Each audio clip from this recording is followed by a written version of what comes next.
日本航空自卫队今年3月26日刚刚在三泽基地成立了一支由世界最尖端隐形战斗机 F-35 组成的全新飞行队，这也是日本第一支具备实战能力的第4代战斗机部队。但想问不到的是，刚刚成立不到半个月的 F-35 战机竟然坠海了。据日本 NHK 电视台讯息，4月9日晚7点，一架日本航空自卫队 F-35A 隐身战机在执行夜间训练任务时与基地失去联络，并在雷达荧幕上消失。据悉，这架搭载住1名空自3等空佐飞行员的 F-35A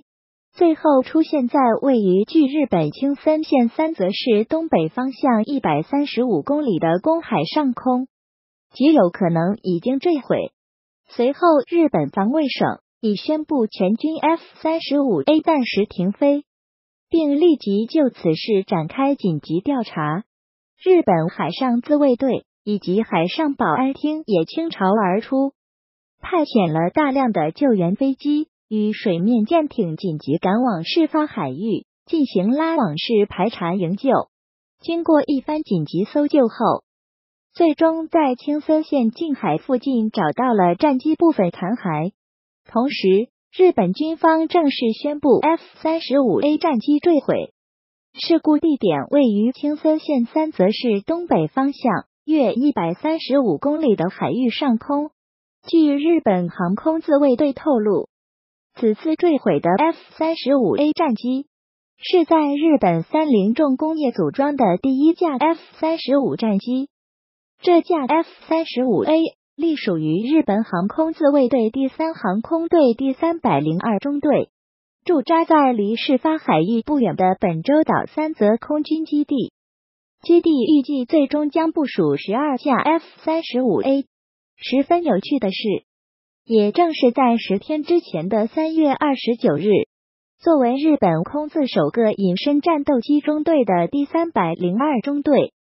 就是在此空军基地宣布正式成军的。这意味着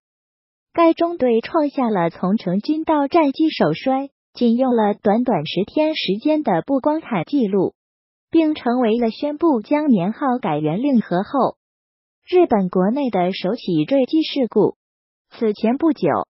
去年9月28日，由于美国海军陆战队所属的一架 F-35B 垂直起降战机，因为发动机油管故障，坠毁在美国本土南卡罗来纳州的伯福特海军陆战队航空站附近。因此，日本这架 F-35A 也是与 F-35 系列的首衰纪录失之交臂，只能算全球第2架因故坠毁的 F-35 战机。不过尽管如此，日本的这一衰也同样创下了全球首架 F-35A 失事、日本首架隐身战机失事、东亚首架隐身战机失事、亚太地区首架隐身战机失事，乃至首架在海外坠毁的 F-35 战斗机等多项第一。此次事故发生10日之前，日本 F-35A 战机中队刚刚宣布成军。不过此次日本坠机可能着是局座张召忠因果定律爆发了。此前在访谈中局座曾多次说过 F-35 飞机可能会摔下来这样的话。在此前的微博中，张召忠同样也预测过 F-35 这飞机缺氧，飞行员开不了多久就会犯迷糊，可能会分分钟掉下来。当然，此次日本坠机事件发生后，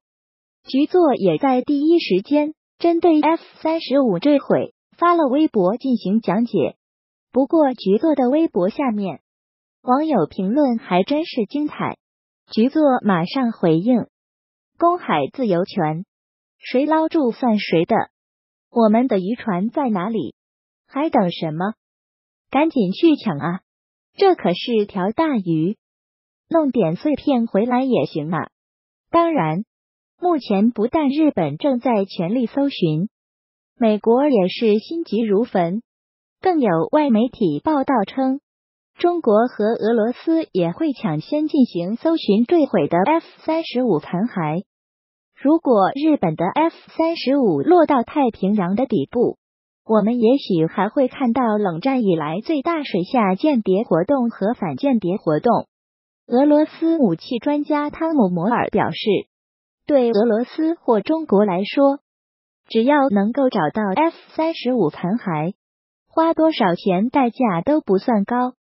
这可是非常重要的事。老美自己花了4000多亿美元研制出的先进飞机，还没好好大展拳脚，就掉海里了。万一再被中俄卷走了，那可就真的是血亏了。